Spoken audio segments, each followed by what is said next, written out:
सदाबहार का बोनसाई कैसे बनाएं? एक विस्तृत मार्गदर्शिका। परिचय। सदाबहार कैथरैंथस रोजियस, जिसे आमतौर पर विंका या नयनतारा के नाम से भी जाना जाता है, एक सुंदर, कम देखभाल वाली और हर मौसम में खिलने वाली सजावटी पौधा है।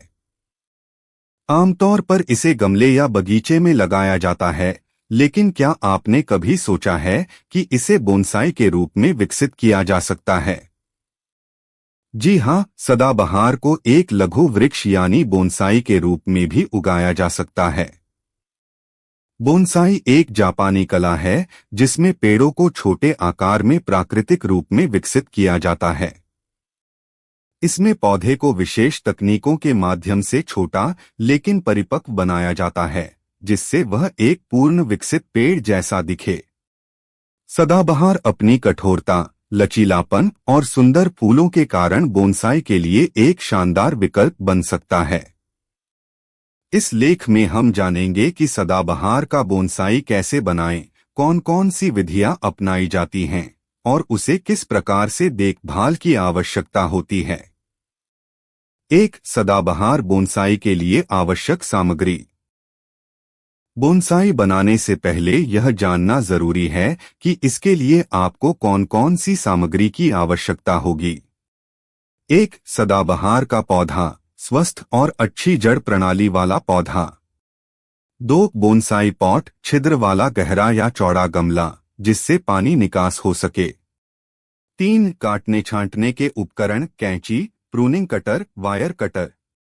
4 बोनसाई वायर, शाखाओं को आकार देने के लिए एल्यूमिनियम या कॉपर वायर।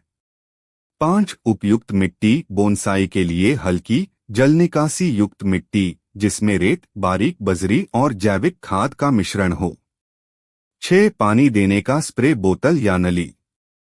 2 पौधे का चयन और प्रारंभिक तैयारी। सदाबहार बोनसाई बनाने के लिए सबसे पहला कदम होता है एक मजबूत और स्वस्थ पौधे का चयन। पौधे का चुनाव। ऐसा पौधा चुनें जिसकी तना मोटा और मजबूत हो। इसकी उम्र कम से कम 6 महीने से 1 साल होनी चाहिए। पौधे में कोई रोग या कीट न हो। मिट्टी की तैयारी। बोनसाई पौधे के लिए मिट्टी का सही मिश्रण बहुत महत्वपूर्ण होता है। आप यह मिश्रण तैयार कर सकते हैं। 40% बारीक रेत, 30% बारीक बजरी या अकड़, 20% जैविक खाद, गोबर की खाद या वर्मी कंपोस्ट, 10% कोकोपीट, वैकल्पिक नमी बनाए रखने के लिए। 3 पौधे को बोनसाई के रूप में आकार देना। 1 जड़ों की कटाई। पौधे को गमले से निकालें और उसकी जड़ों को धीरे धीरे साफ करें। मुख्य मोटी जड़ों को थोड़ा छोटा करें, लेकिन सावधानी रखें कि फाइबर वाली जड़ें ज्यादा न कटें। इससे पौधे की वृद्धि धीमी होती है और वह छोटे आकार में ही बढ़ता है। 2 तने और शाखाओं की छंटाई। सभी अनावश्यक शाखाओं को हटा दें, जैसे कि जो सीधी ऊपर जा रही हो या बहुत झुकी हो। एक मुख्य तने को रखें और बाकी को काट दें, जिससे बोनसाई का केंद्रीय स्वरूप बना रहे। शाखाओं को छांटते समय ध्यान रखें कि वे संतुलित और कलात्मक रूप से फैली हों। 3 वायरिंग, शाखाओं को मोड़ना। शाखाओं को धीरे धीरे वायर की सहायता से मोड़ा जा सकता है ताकि वे वांछित दिशा में बढ़े।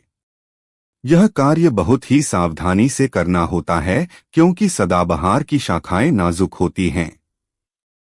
वायर को ज्यादा कसकर न बांधें ताकि वह तने या शाखा को काटे नहीं।